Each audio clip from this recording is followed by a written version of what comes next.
neighbors, our brothers, Kenya is going to celebrate independence very soon. And in that same manner, we have been following up. If you've been watching closely, we have been having a whole week of events. Of course, it is still going on. But now specifically today, I could call it a blessing because we are going to host someone very special to take us through previously we had a Diaspora Day in celebration of the Kenya's independence. And this particular day comes up to help those that may not be able to reach out 12th of December, to reach out to Kenya for the celebrations physically. So these days, I mentioned the Diaspora Day, was celebrated here in Kampala. And of course, so many Kenyans came to show the love for their nation and all that. So, but when there, the High Commissioner, His Excellency, Major General George Owinow, mentioned about integration. And it is something that we want to really focus on since he's based here in Uganda. He's also part of the diaspora team of Kenya living in Uganda. So today, it is a blessing that I am with him here, and he is going to be sharing a lot in regards to the relationship we have with Kenya. And now it is my blessing. Thank you very much, and I want to thank Family TV for this. It gives us an opportunity to discuss issues, and I think anytime you discuss issues, you find solutions to problems. Yes. So as you have said, my name is Major General George Owinow. I'm the Kenya High Commissioner to Uganda. And welcome to the mission. Well, at the Diaspora Day, you did mention about integration of East Africa, and you vowed that you want Kenya to be the first to have this done. How would you envision this? The question of integration is something that's very dear to me and dear to many of not only Kenyans but the East Africans. Mm-hmm. Because if you look at what is happening in the world today, you are better off when you are together than when you're not together. Now, the issue of integration of the East African region is a long story. I think the East African region was the first in Africa to attempt integration by the formation of the East African Community. I think after independence, our leaderships in Kenya, Uganda, and Tanzania came together, and they realized that we needed to have a bloc, we needed to integrate, so that our economies, our numbers, and do many other things together. So that was the birth of the East African Community. Unfortunately, maybe during that formation, maybe certain things were not taken into consideration, and the East African Community actually collapsed due to political and ideological differences. Mm-hmm. But you see also those differences were played upon by external factors. And therefore the exciting thing now is that as we are working towards a bigger East African community and integration, some of the things that made them not work are being addressed. And therefore, I'm very hopeful. And secondly, integration is not now a choice. And that's why you have seen now it's even wider. We have Kenya, Uganda, Tanzania, then Rwanda came on board, Burundi came on board, South Sudan came on board, DR Congo came on board, and lastly, last week, Somalia came on board. So you can see all this is in terms of people thinking and realizing that what you need to first is a bigger market, a bigger area, and that is what gives you strength as a bloc. For example, the current EAC bloc now covers an area of about 1.2 million square miles, a population of about 300 million people. We are touching the east coast, which is the Indian Ocean, and we are touching the Atlantic Ocean. Now, the Indian Ocean is important in this sense that the Asian sphere, I consider it the factory of the world. The Americas is like the supermarket of the world, and we are in between. So if you are between the supermarket and the market, I think, and the factory, I think you are doing very well. So how do we position ourselves as being in this space so that we take advantage of the market and take advantage of the factory? We can be the in between, and I think that will be very exciting. And you have a passion for agriculture and all that kind. How do you see the agriculture ties between the two nations? That every country has got its national interests, and these national interests address the threats to each country, even to the region. One of the biggest threats we have is food security. Because as you realize, without food, nothing else matters. So food security is critical. If you take an example of Kenya, for example, currently our population is about 55 million. In the next 20 years, this population could rise to about 100 million plus. Now, Kenya, 80% of the land is not, it's considered as arid and semi-arid. It's not very productive. 20% is productive. Unfortunately, this 20% also is where people have urbanized. So it means the land that we have for food production is getting smaller and smaller, and because of land policies also. So what does it mean? This means that Kenya is not be able to feed itself. Now, what happened then? So there are two things that need to be done. One is to maximize agriculture in terms of better and scientific methods of agricultural production. The way Israel has done it. The second, which is an expensive affair. The second is to work to cooperate regionally for food production. Now, in this regard, Uganda is very blessed in terms of agricultural land, in terms of the rainfall patterns, and in terms of the variety of crops that are very, very blessed. In fact, I tell my friends whenever we are playing, I tell them, you know what, Ugandans, when you are greeting God, you remove the gloves and you greet them with the fair hands, because you are so blessed. There's a lot of food, and yet it has not been maximized in terms of production. The Google map of Africa, you'll see that from the equator, as you go upwards, it gets brown and brown.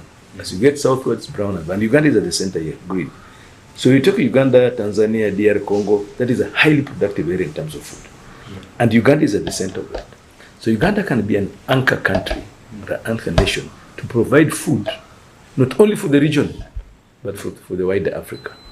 But what needs to be done? We need more scientific methods. We need expansion of production in terms of mechanization, insurance, in terms of variety of crops, research, and all that kind of thing. So basically what we are saying is Uganda can certify the threat we have in terms of food security. And because Kenya is food insecure, it is in my direct interest that we work with Uganda in whatever way we can for food production, not only for a region, but for Kenya's strategic food security. And what collaborative efforts are there in terms of cross-border trade? Yes, the reality is this. You know, food, like any other commodity, looks for the vacuum. If there is insufficient food in Kenya and there's a lot of food in Uganda, it will naturally flow. Because traders will come, will buy food. I'll give you an example. And that organization we'll talk about at length. There's an organization here called Shamba Bora, which means good farm. What Shamba Bora is doing, it's working with farmers in Kiandoto area, in quite a number of districts. And they're helping the farmers, the agronomists, they're helping the farmers around there to grow food in a better method in terms of expansion in production and look for markets for them. So I got interested in that organization and I went and visited all those districts because that is where most of the food that goes to Kenya comes from. And they told me that, for example, if you take maize, Shamba Bora says that the amount of maize they produce, 60% is consumed in Uganda. But the 40% goes to Kenya. But you see, this 40% is not, first, it's not enough for Kenyan market. Secondly, it's not structured in terms of quality, in terms of quantity. You cannot account for it. Because traders come, they go to the farmers directly, and they buy food, take it to Kenya. Now, in my sense of thinking is that, can this be structured so that we have what you're asking for, a collaborative mechanism that is between the Kenya and Uganda, so that this supply chain is structured. We are able to work together in terms of production. We are able to work together in terms of post-harvest handling because of issues like diseases, issues like aflatoxins. And we are able to work on the supply chain. How does it cross the border and all that is accounted for. So what I'm saying is, as much as there is movement of food from Uganda to Kenya, it needs to be structured. And when you do this, you're able to empower the farmer now in terms of maybe capital to the farmer, so that they increase production. Mechanization, so that they increase production. Insurance for the farmer in case something goes wrong.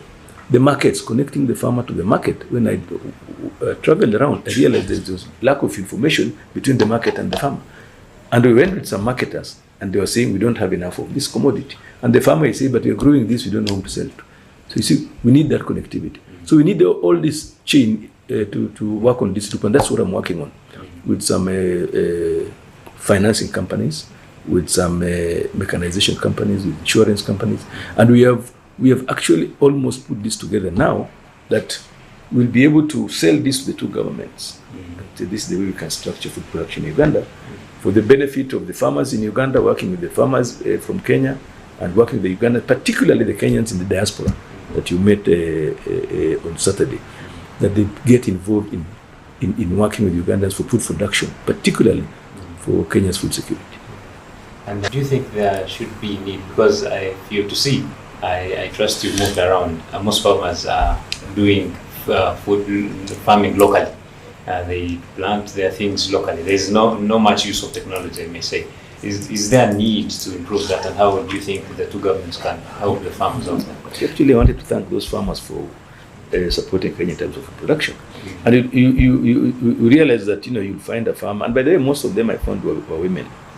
You find a farmer with maybe 20 acres, but because non-mechanization, they only cultivate maybe 5 or 10 of those acres. So that's why I'm saying there's need for mechanization. Now, the team that we went around with, I selected a team that involved all those. We had somebody who is ready to provide mechanization in terms of equipment. We had somebody who is from insurance, ready to provide the farmer with insurance. We had somebody who is ready to provide the farmer with capital. We went with the press, who are the communicators, and we went with some people who manufacture and so where the product. I'll give you an example. When we went to Kiandodo district, they grow peanuts. These peanuts, if you fly in Kenya Airways, you find peanuts. The company that supplies those peanuts gets them from Kiandodo, but they are processed in Kenya.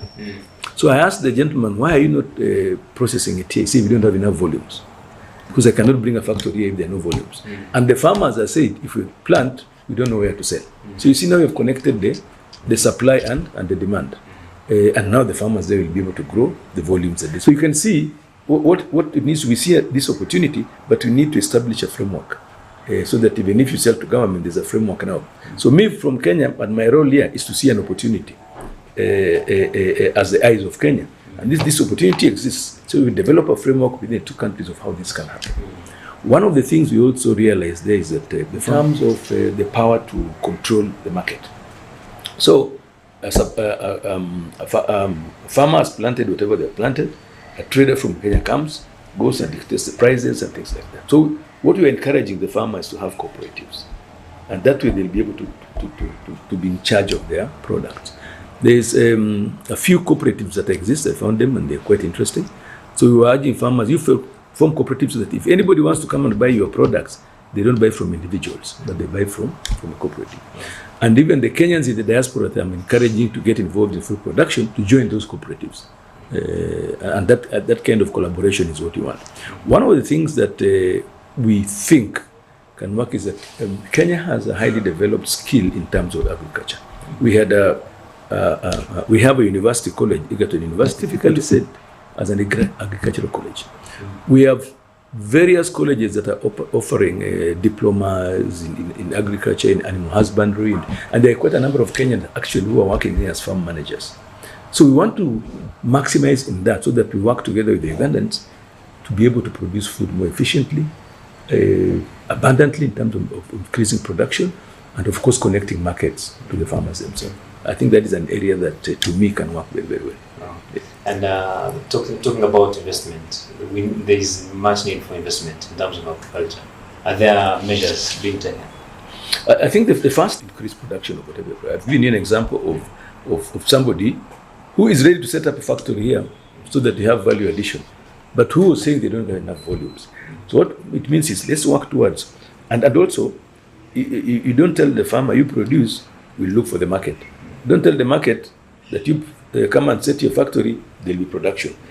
We want to synchronize the two so that this farmer is assured that I will produce. So this guy can do this. I say I want, in 3 months' time, I want 50,000 tons of peanuts. So the farmer knows, okay, in 3 months' time, whatever I grow will be consumed. Because now we have got the two of them working. Nobody is just speculating. The two of them are now will be working together.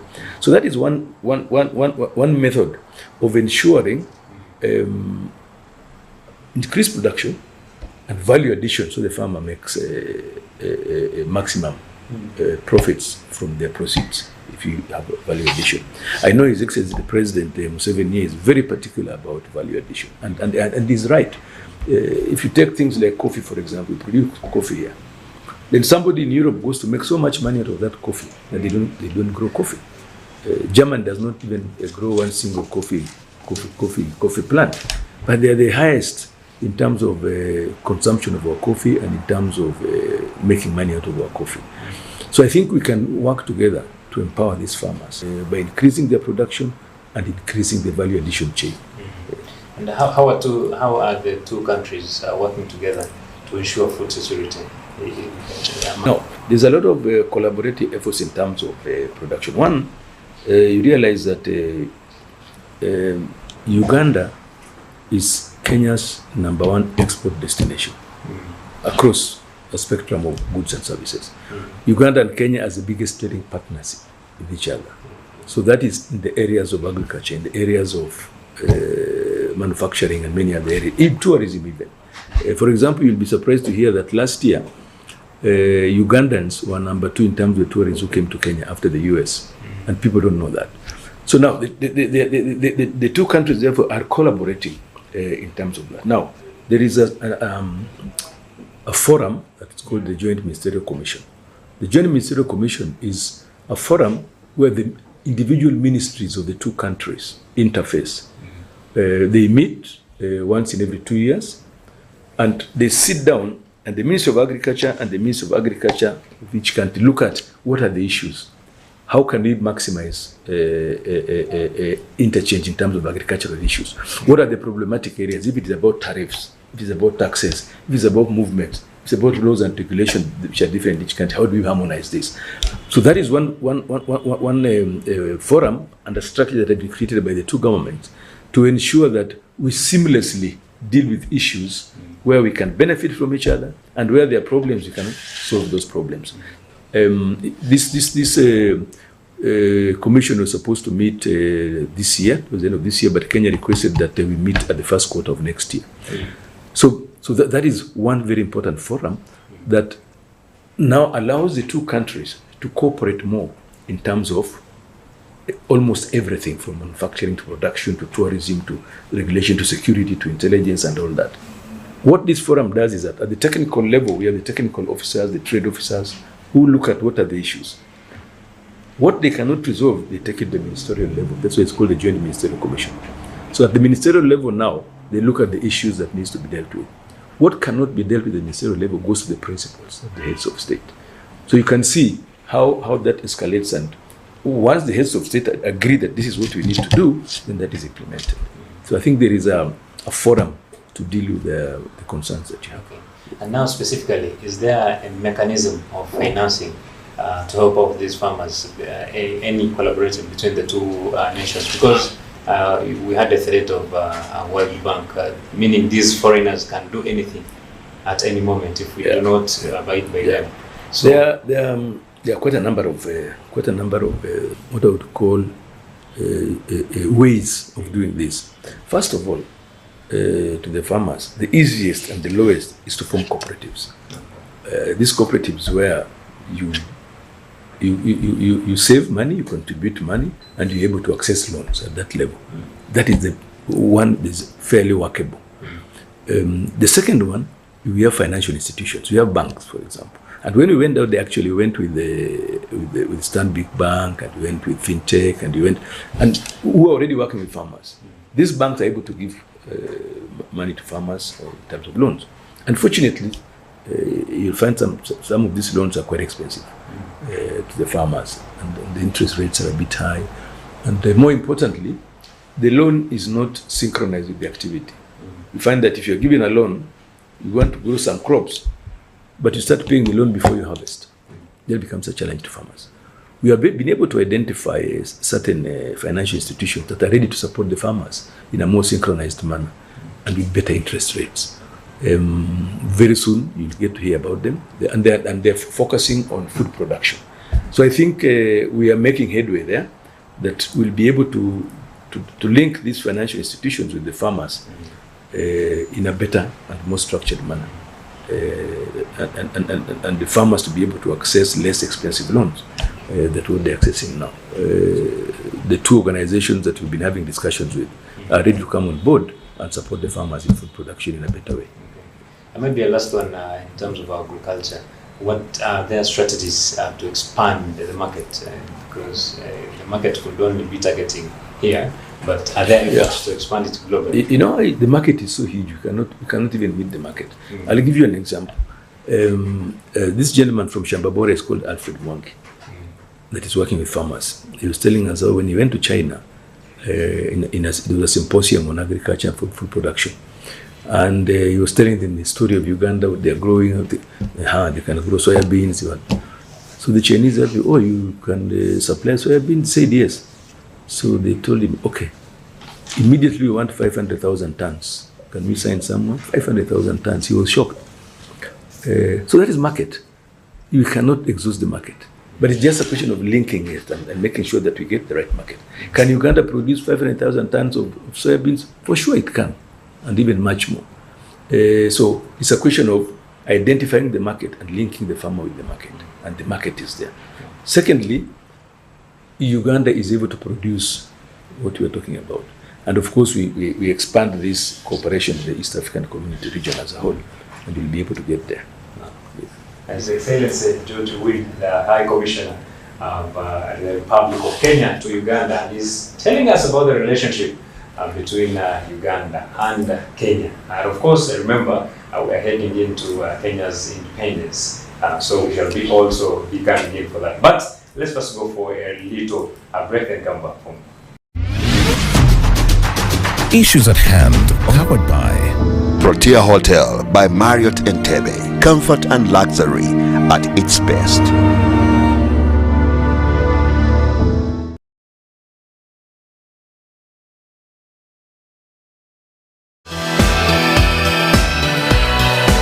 This is Church of Uganda Family TV, enriching lives.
This is Church of Uganda Family TV, enriching lives.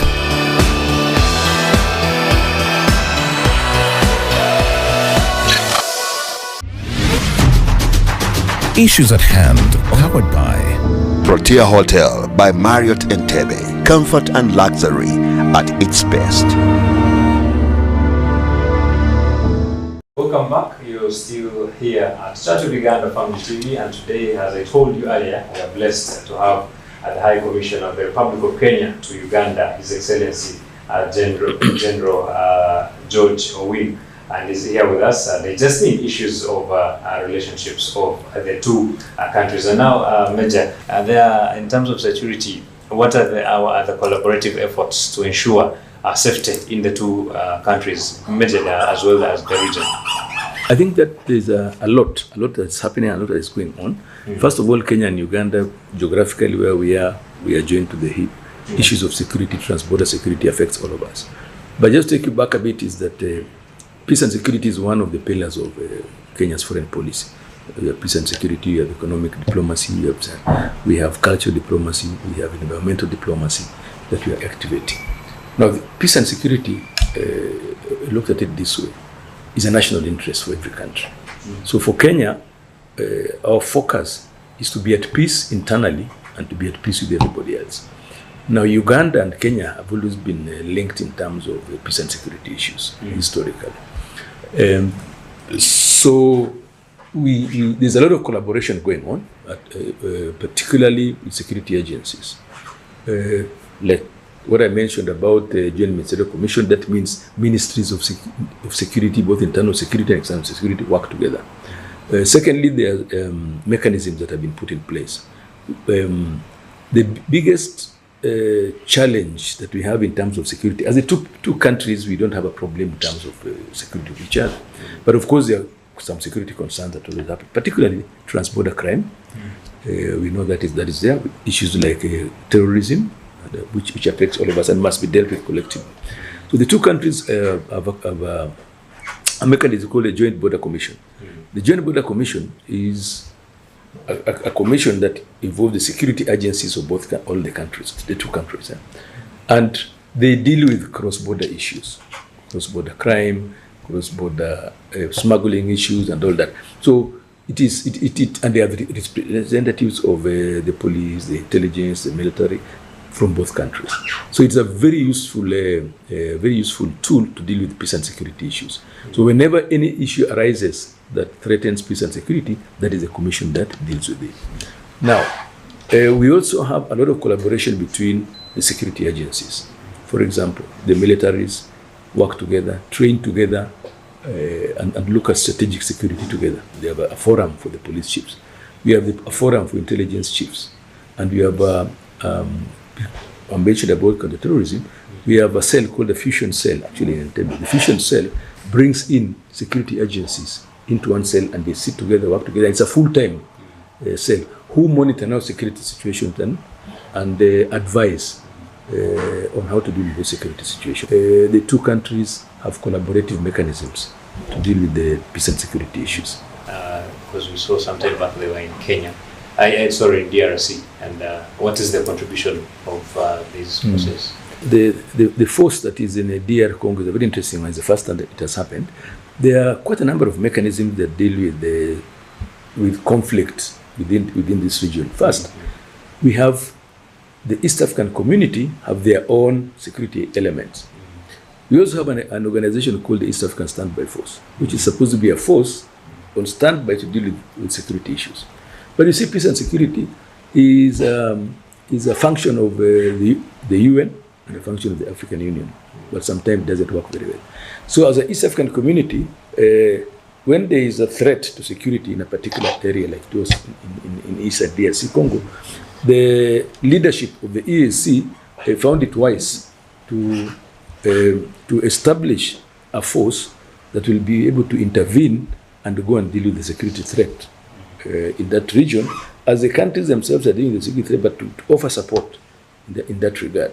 And Kenya was given the lead to be in charge of that force. And Kenya produced a force of 1,000 forces. as part of the East African Community force. Uganda, of course, to lead forces in the same regard. So Kenya just has the leadership, but the forces are from South Sudan, from Burundi, from Kenya, from Uganda, and so forth, try to deal with this security situation. The last African summit, Heads of State Summit, that was in Arusha last week, on 24th, looked at the situation, and currently the position is like DR Congo says the force should have done what it needs to be done and should leave by this month. But I think the heads of state tasks the chiefs of defense of the EAC countries to sit down and look at it and make recommendations. What are some of okay? Sorry, do we see them continuing, or it is just going the forces? What is just for a period? So one of the things is any intervention into any country, any sovereign country, must be authorized by that country itself. So you cannot just intervene unless the situation is such that a particular country is not able to deal with the security situation.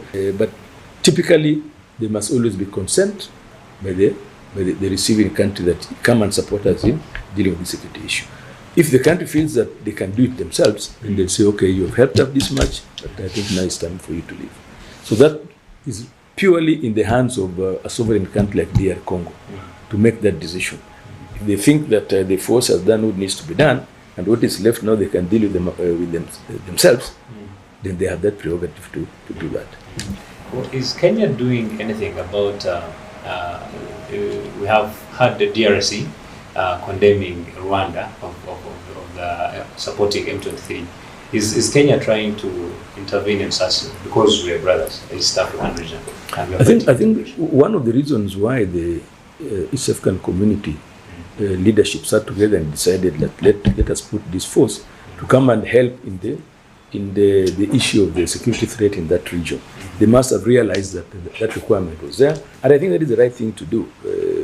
It's not to say who did what, who has done what, who is involved what. I think what is important is if there is any threat to security in the region, how are the countries of the region working together to handle that security situation, which to me I think is a very good thing. There are strategies of being employed to facilitate the smooth trade around the countries. Yes. In fact, one of the responsibilities of Joint Border Commission is exactly what you are saying. Quite a number of border crossing points. We have Busia, we have Malaba, we have Haha, we have Kapchorwa, we have Swam, we have Amdat, and there are quite many other crossing points that are not demarcated.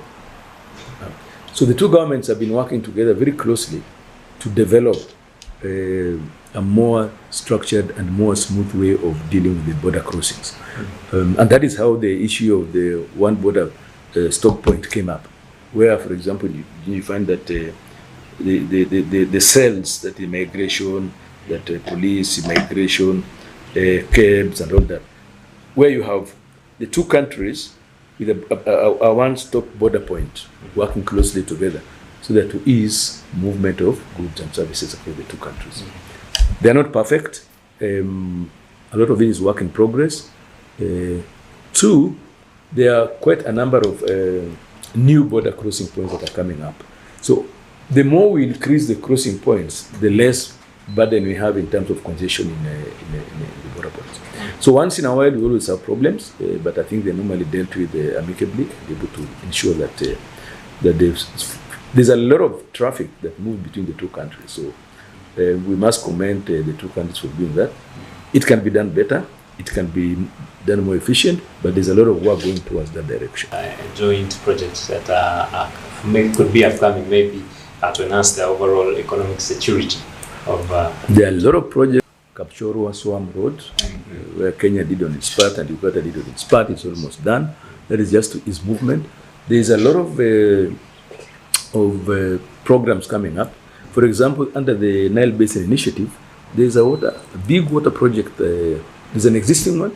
There's a big water project that's coming up for both Uganda and Kenya under the Nile Basin Initiative, and many others. For example, in the area of conservation, I'd like to talk about that. We are working on a program of how can we collaborate together in afforestation of this zone. between here to Mount Elgon area. Because Mount Elgon area is a huge catchment area for waters in Lake Victoria. There are 3 rivers that flow from Mount Elgon into Lake Victoria. I grew up on the eastern side of Mount Elgon from here. And those rivers were huge. Nowadays they're dry. So that is an area of concern that the 2 countries can work together to collaborate. We still have issues of cross-border clashes between communities, particularly communities that depend on cattle. So you still find there's a lot of cattle rustling going on, which is being handled quite well by the border security teams. We are looking at other initiatives where these communities can be empowered to develop in a way that the issue of cattle rustling will not be the thing that you're working on, but that is a story for another day. Okay. Yeah. That is an interesting one. I think now we should shift to Jamhuri Day. Why do you have a week-long celebration of event? Yeah, I think when I came in last year, I found, okay, traditionally what has been happening is Jamhuri Day, 12th of December, is our Independence Day. The way Uganda celebrated the other day. So Independence Day in terms of Jamhuri is a Swahili word that means a republic. So the day we got independent became a republic. So Jamhuri is a republic. So you can equate it to your birthday. That is the day you were born as a republic. Now people celebrate their birthdays in many different ways. Right? You cut cake, you sing, you dance, so for us, it's one of the biggest holidays you can think of. That is the day Kenya became a republic when we got our independence from the colonial masters. And so in Uganda, what I've chosen to do is, who is it that is celebrating? It's mainly Kenyans who are here celebrating their birthday, of course with their friends, Ugandans and everybody else. So we wanted activities that brings these Kenyans together as a prelude to Madaraka Day. And all of them are activities that are undertaken by the Kenyans in the diaspora. The diaspora is a very important segment of our society, not only in Kenya, but every other country. Geographically where we were, there are quite a number of Kenyans, a lot of Kenyans who live. I don't think there's any other country that have got more Kenyans than in Uganda, for obvious reasons. Now, these Kenyans have chosen to live here. It's their home. And I like that because that is the first step of integration. We are integrating. For if you talk about integration, already we are Kenyans living here, the Ugandans living in Kenya. So that is the first step of integration. So to bring them together, we decided to undertake a number of activities. So the first activity that took place yesterday, Saturday, and I'm glad you were part of it, was the Diaspora Day. Now the Diaspora Day is a way of, because some of these Kenyans have never met even here. I know the Kenyans all over there already. You find them in Jinja, you find them in Moroto, you find them in Western Uganda. So we are trying to consolidate them so that we do it in a structured manner. So we had a Diaspora Day, very successful, it was very good. And this was organized by Kenyans themselves. Me, I'm only offering strategic leadership. We had people displaying what they do, they are traders, what they sell, what they do here, they get to know each other, children playing. And then we had a wonderful dinner in the evening and celebrating. So that is because diaspora diplomacy is one of the pillars of Kenya's foreign policy. In fact, the Ministry of Foreign Affairs in Kenya changed to Ministry of Foreign and Diaspora Affairs because of the significance that we realized about the diaspora. If I tell you something, that in last year, if you are living, for example, abroad, you always send some African culture. You find yourself sending something to a relative. It is the way of life for as Africans. Now, what you send, what she sends, what I send, cumulatively becomes a lot of money. And since this is monitored, and in fact in Uganda, you will not. There's a lot that is not even sent through the mechanism. Send somebody to transport and take money. So last year, Kenya's remittances back home surpassed our number one export, which is tea. Right? Cumulatively, what Kenyans sent back home in terms of remittances was higher than number one export of Kenya, which is tea. So what does it tell you? It tells you like the diaspora is an export. So it's an important segment of the Kenyan society and for the Kenya's economy. So what we have chosen is to make sure that if this diaspora are doing well, they'll send money home. Suppose they're doing better, they'll even send more. So my role here is actually how do we help these Kenyans in the diaspora to better what they are doing for the benefit of the country. So that is really the idea of why we are concentrating much on the diaspora, organizing the diaspora, and getting. There are quite a number of organizations in the diaspora who are doing many other things, which we let them do that, but we have structured them so that in this embassy there's an organization called Kenyan's Diaspora Executive Committee in Uganda, KEDECO, where they are members of those organizations, and it's chaired by one of them, as we only offer strategic leadership, the way I've said.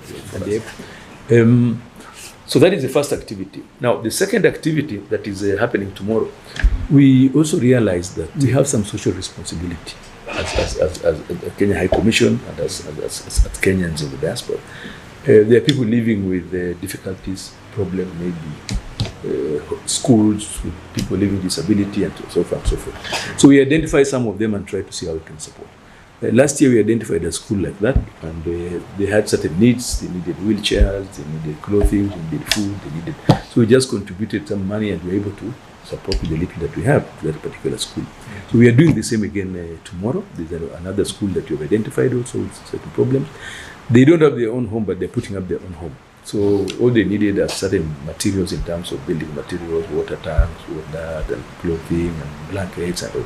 So again, you have contributed some, and we are going to hand them over tomorrow to that school in Kolobi as a way of contributing the little that you can to support the less advantaged people. You can't take it for granted.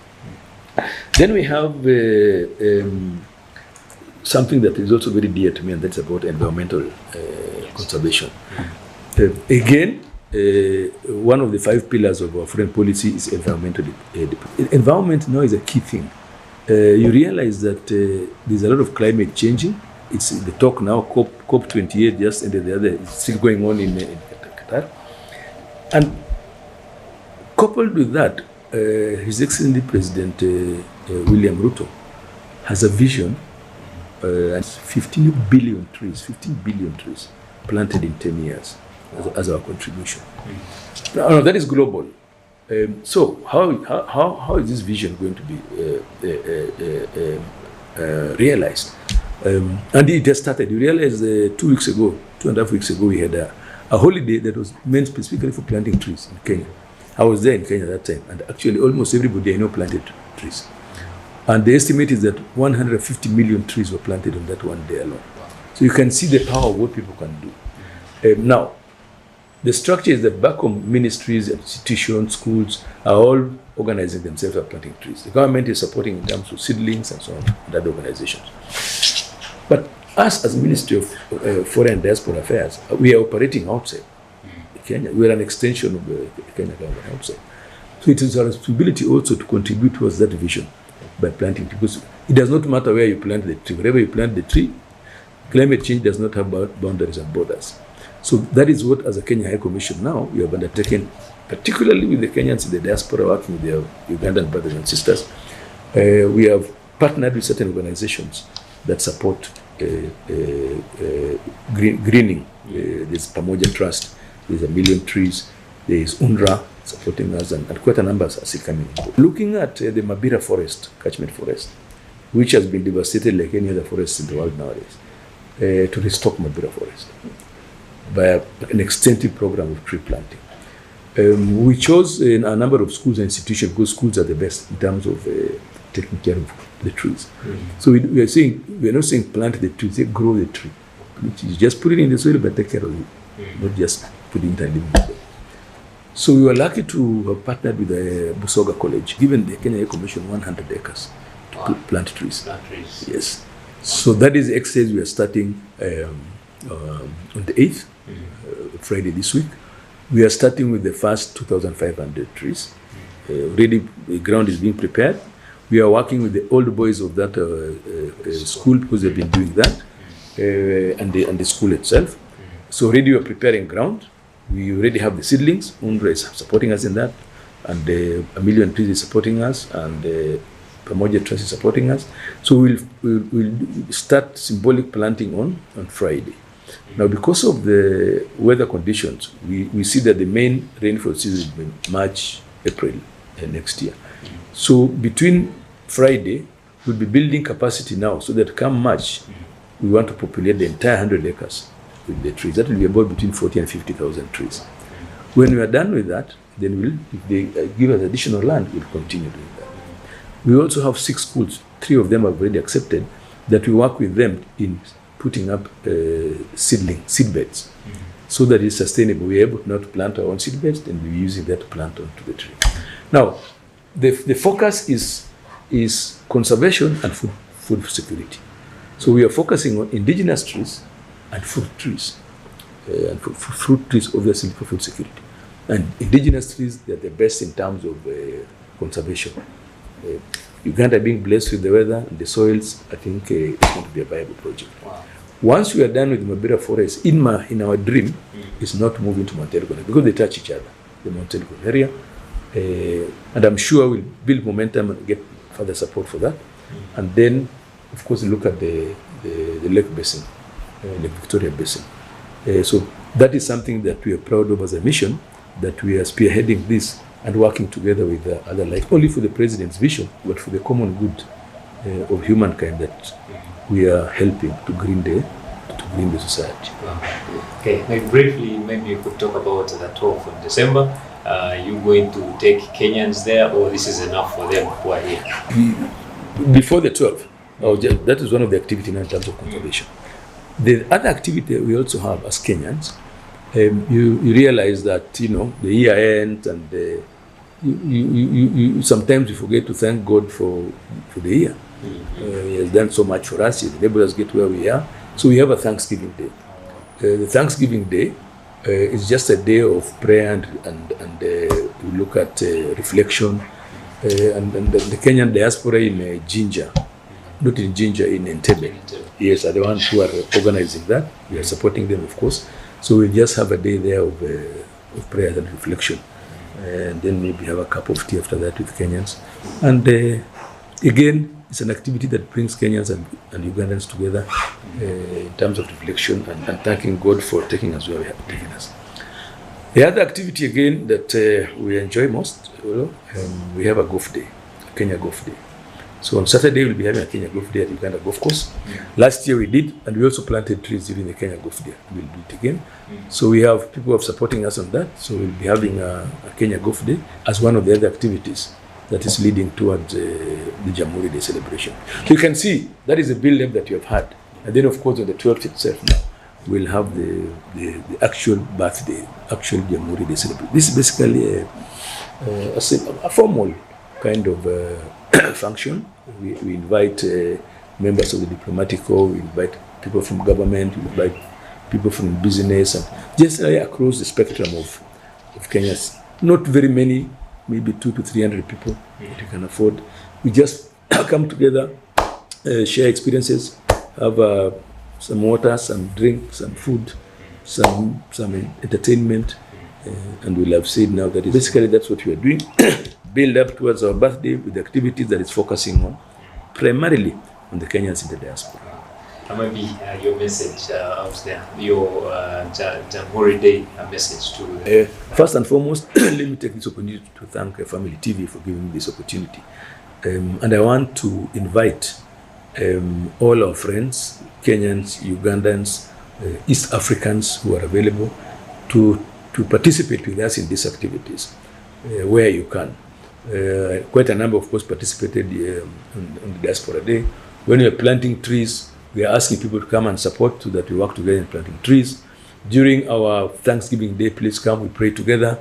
And of course, for those who will be invited during the Jamhuri Day, the Golf Day, come, we share, come, we celebrate our birthday. And we really want to thank Uganda for being a very, very good host for us. I tell people I feel more at home than at home when I'm in Uganda. So we really want to thank the people in Uganda. And they're very special people. I tell people in Uganda are very special people to me, because there are two qualities that you don't rarely get in many people. One of them is Ugandans are very generous. Very, very generous. They like sharing what they have, and that is a good thing. Secondly, Ugandans are very happy people. the happiness says infectious. When you're in Uganda, you have no choice but to be happy. I tell them that I tell my friends that, you know, the only problem I have in Uganda is they don't know how to get angry. They're always just happy. So they are spoiling me that I'll also forget how to get angry at times. Kenyans are getting angry, I don't know why. But Ugandans are very hospitable and they're very good to us. And I really want to thank you for that. His Excellency, General George Owinow, the High Commissioner of the Republic of Kenya to Uganda. It has been an interesting one. Remember, we are gearing up for the 12th of December, which is the Jamhuri Day, or you can call it Independence Day in our usual language here. It has been an interesting one, and of course, knowing the integration of the two countries and of course the relationships are being shared by him, we really can't thank you enough. Thank you so much for sparing your time here with us, Mr. It is me, Luke Majumba Naitwe, and I appreciate